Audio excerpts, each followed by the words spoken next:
So 90% is the critical threshold.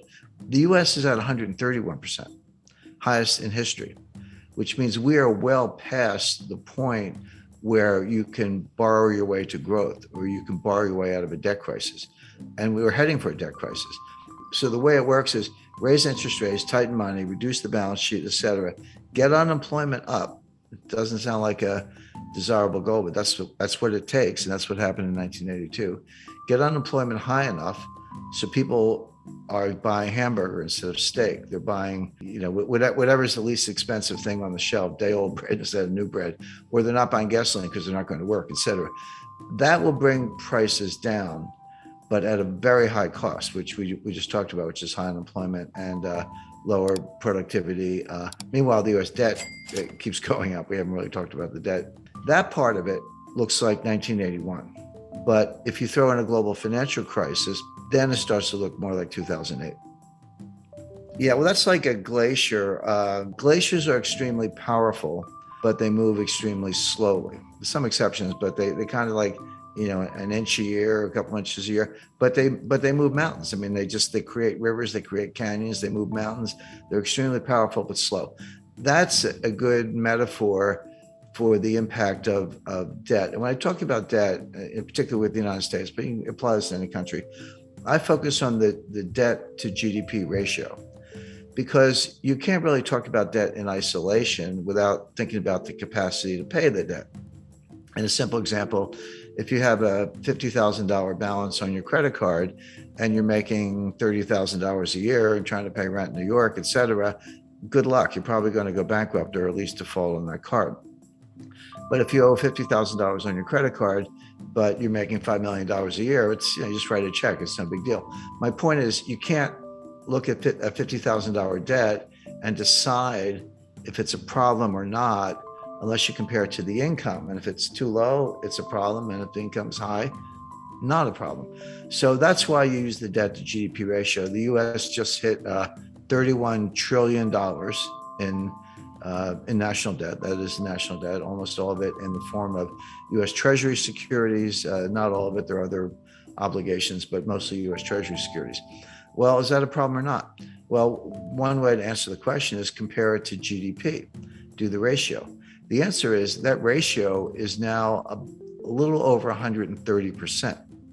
What was it in 1980 when Ronald Reagan was elected? The answer is 30%. 30% is completely comfortable. That's like the person with the $50,000 debt who's making millions. No big deal. 30% is comfortable. 50%, yeah, getting up there. Angela Merkel and all her years in Germany, and there's a lot of research to back this up, says that 60% was the limit. And that's what the Maastricht Treaty that created the European Union and the European Central Bank, that was their goal. They said, don't go over 60%. If you do, you're expected to take measures, raise taxes or reduce debt or reduce spending, do something to get that back down under 60%. If you say, what's the critical threshold where, water turns to steam, or, water turns to ice, or something changes in such a way that it's not the same. It's radically different, but it happens very quickly. The best research says the answer is 90%. And this comes out of, Ken Rogoff at Harvard, also Carmen Reinhart, who's now the chief economist at the World Bank. But they've looked at hundreds of cases over hundreds of years. And I like that because it's not just, kind of cherry picking data. Developed economies, developing economies, economies that issue debt in their own currencies, ones that issue debt in other currencies, principally US dollars, et cetera. So, a wide variety of case studies. And they show that when your debt to GDP ratio goes over 90%, your multiplier of additional debt goes below 1. So just to put that in context, at 30%, if I borrow $1 and spend $1, I might get $1.30 of growth.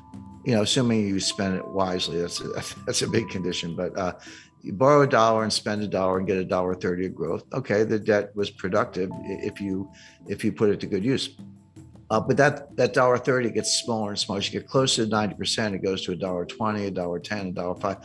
Past 90%, roughly, You borrow a dollar and you spend a dollar and you only get 95 cents of growth. You don't get your dollar back in terms of GDP. And then 90% and 85%, et cetera. So 90% is the critical threshold. The US is at 131%, highest in history, which means we are well past the point where you can borrow your way to growth or you can borrow your way out of a debt crisis. And we were heading for a debt crisis. Now, Stephanie Kelton, she's the big brain of modern monetary theory. She's a professor at State University of New York. She says it doesn't matter. That they always point to Japan. Japan is at 280%, way past any member of the peer group. China's probably higher. China's a little more opaque because they are, but also they don't have as much national debt. If you look at the national debt to GDP, it's modest, but they have an enormous amount of provincial debt, and the banking system is owned by the government or controlled by the government. So when you throw in the bank debt, the state-owned enterprises, the provincial debt, and the government, so that's the real national debt. Stephanie Kelton says it doesn't matter because you're borrowing in your own currency. So if you're Argentine and you borrow in dollars and you print pesos, how are you going to pay the dollars back unless you have huge trade surpluses, which they don't? So they just default. Argentina is a serial defaulter, and everyone expects that. If you borrow in dollars and you print dollars, which the United States does, they're like, "What's the problem? Just print the dollars and pay the money back." Well, that's true. If you print dollars, there's no reason to default on dollar debt because you actually can print the money and buy the bonds. But it doesn't mean nothing else bad happens. What about inflation or hyperinflation? What about the foreign exchange rate? The exchange rate can collapse. And these modern monetary theorists show very little understanding of the international aspects. They treat the US like a closed economy, which it's not. I mean, if it were a closed economy and we didn't have to worry about trade deficits, trade surpluses, capital flows, exchange rates, foreign credit, China owning $1 trillion of US Treasury securities, which they do. If you didn't have to worry about any of that, I think they'd probably still be wrong, but they'd have a better case. But you do. And they're just not very knowledgeable about any of those things. But you can think of exchange rates as a conveyor belt. Exchange rates are one way the problems go from one country to another, or good things can go from one country to another, depending on whether your exchange rate is going up or down, the impact on terms of trade, et cetera. But they completely ignore all that. They also ignore the role of commercial banks. They just look at the Treasury and the Fed and look at money supply, but like kind of M0, but don't understand how commercial banks create M1 and they do their own thing. They're not on as short a leash as they seem to think. But if you read Stephanie Kelton's book, The Deficit Myth, she says, well, we don't really need a bond market, U.S. bond market. We only have a bond market as a favor to investors because it gives them a place to put their money. But why have, he said, you have government spending. So the Treasury borrows money by issuing bonds, and then the Fed monetizes the bonds by buying the bonds.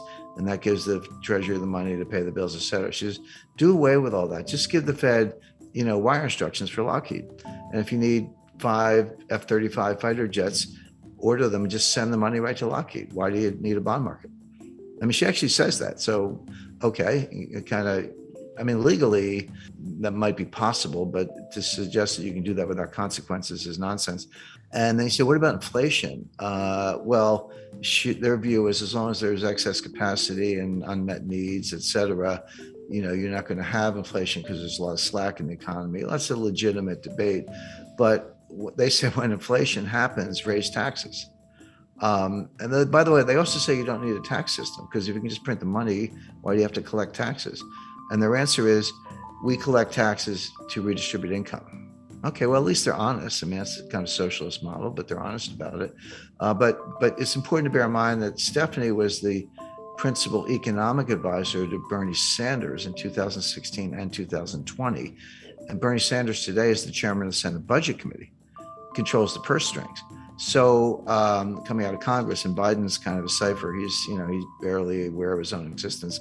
So Sanders is in a powerful position, and she's she's the Bernie whisperer, so to speak, who's behind all this. So if you ask the typical member of Congress, can you define modern monetary theory? They'll look at you funny. They've either never heard of it or they certainly don't know what it means, MMT, But they're acting in accordance with modern monetary theory. Whether they know it or not doesn't matter.